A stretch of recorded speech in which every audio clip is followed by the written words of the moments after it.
मैं हरियाणा में प्रचार करने के लिए आया हूं, क्योंकि जनता जब साथ में खड़ी है, जनता का आशीर्वाद साथ में है, तो काहे की चिंता करनी है। प्रभु की कृपा है ही, मोदी जी का नाम है, और बाकी जमीन पे हम लोग काम कर रहे हैं। और बहनों और भाइयों, परिणाम जनता जनार्दन दे रही है। ये आम आदमी पार्टी है, आप देख रहे होंगे। सुबह की शुरुआत उनकी एक झूठ से होती है और अंत भी किसी एक नए झूठ से होती है ना। मुझे एक बात बताओ, आम आदमी पार्टी का गठन किसके लिए हुआ था? इसका गठन हुआ था अन्ना जी के अभियान था भ्रष्टाचार के खिलाफ, और वह आंदोलन था कांग्रेस के खिलाफ, था ना। आज उसी कांग्रेस को अपने गले का एक साथ मिलकर के अब देश को लूटने के लिए चले हैं। देखो, दिल्ली को तो तबाह कर दिया जी। देख रहे हो ना, दिल्ली में कितनी गंदगी रहती है, कितनी दुर्व्यवस्था है, कितनी अव्यवस्था है, किस प्रकार की अराजकता की स्थिति है। क्या बना दिया इन्होंने देश की राजधानी को। बहनों और भाइयों, इस प्रकार की सस्ती राजनीति होगी। मूल्य और आदर्शों से इतर हट करके लोग देश की कीमत पर राजनीति करना चाहते हैं, और कहां ले जाना चाहते हैं इस देश को।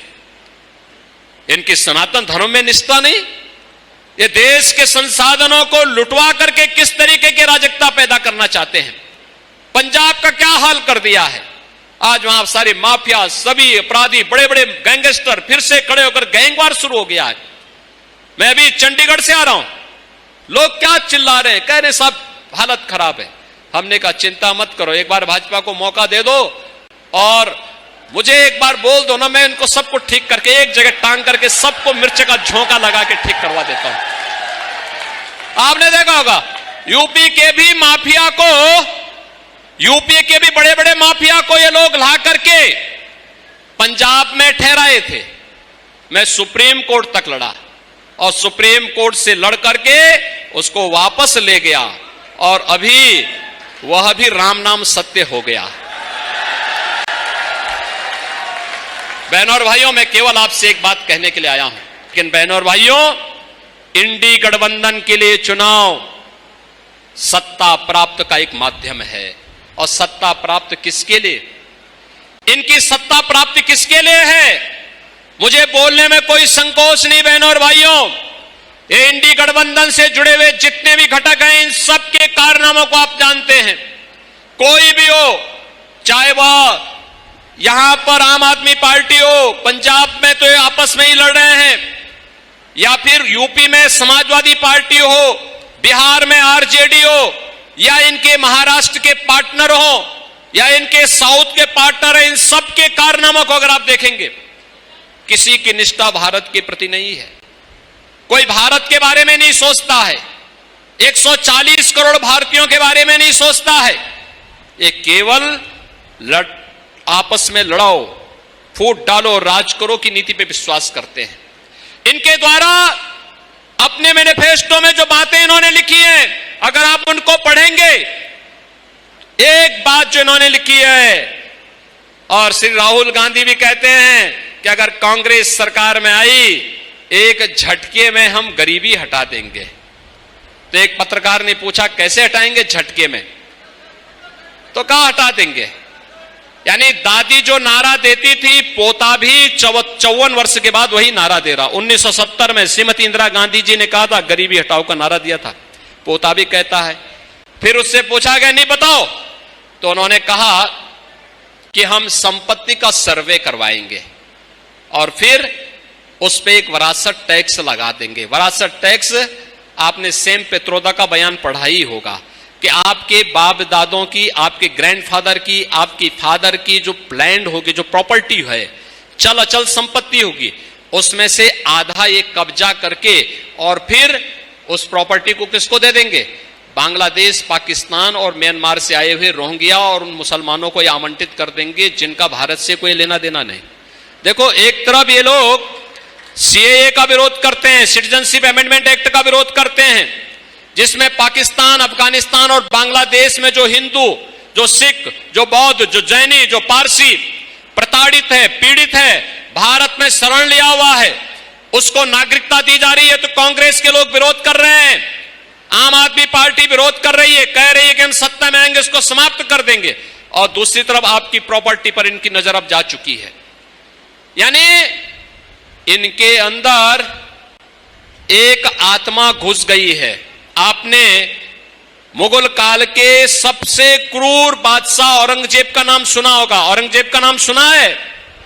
कोई मुसलमान भी अपने पुत्र का नाम औरंगजेब नहीं रखता, क्योंकि औरंगजेब ने सबसे पहले अपने भाई की हत्या की और फिर अपने बाप को जेल के अंदर डाल करके पानी के लिए तरसाया था। एक बूंद पानी के लिए नहीं, एक उसको मटकी में पानी मिलता था, छोटी सी मटकी में पानी मिलता था शाहजहां को, और उसको 24 घंटे उसी मटकी के पानी से काम चलाना होता था।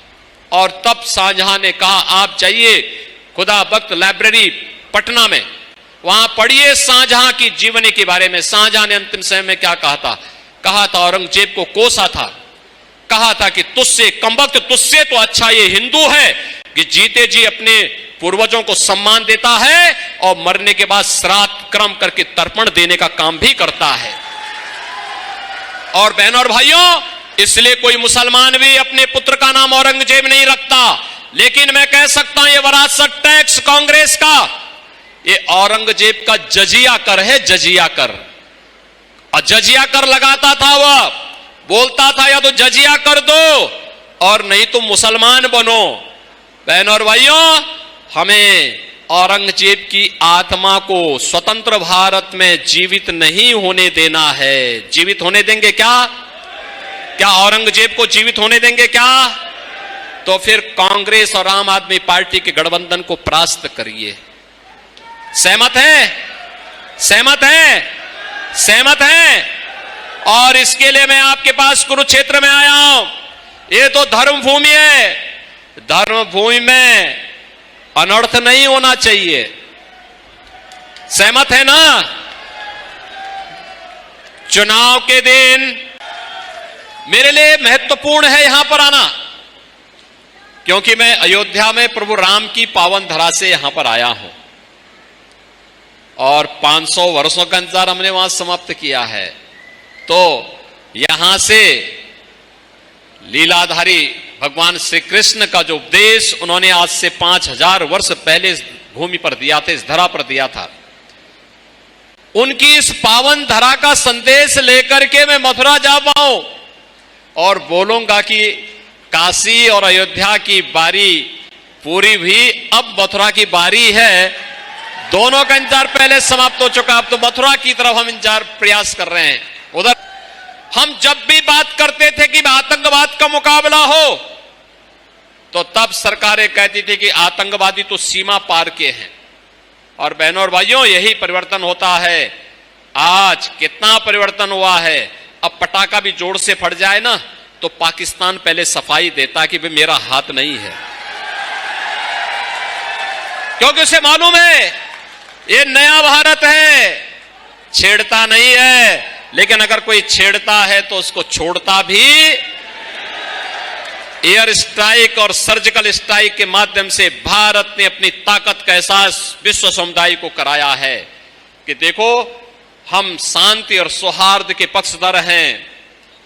लेकिन शांति केवल बोलने से नहीं आती है, वह तो अपनी ताकत से हासिल की जाती है।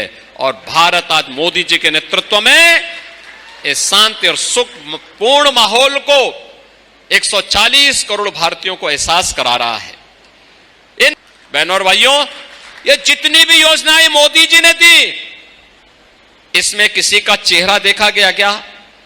न जाति देखी गई, न मत, न मजहब, न क्षेत्र, न भाषा। और इसके बाद भी अगर कोई, मोदी जी ने तो एक ही नारा दिया था, वह दिया था सबका साथ सबका विकास। सबका साथ और सबके विकास के मंत्र के साथ उन्होंने भारत की सेवा की। और इसके बाद भी कोई आरोप लगाता है मोदी जी पे और भय दिखाने के लिए, पाकिस्तान का भय दिखाने का प्रयास करता है, पाकिस्तान का राग अलापता है, तो मैं तो उससे बड़ी विनम्रता से कहूंगा कि वे पाकिस्तान चले जाएं, भीख मांगे पाकिस्तान में जाकर।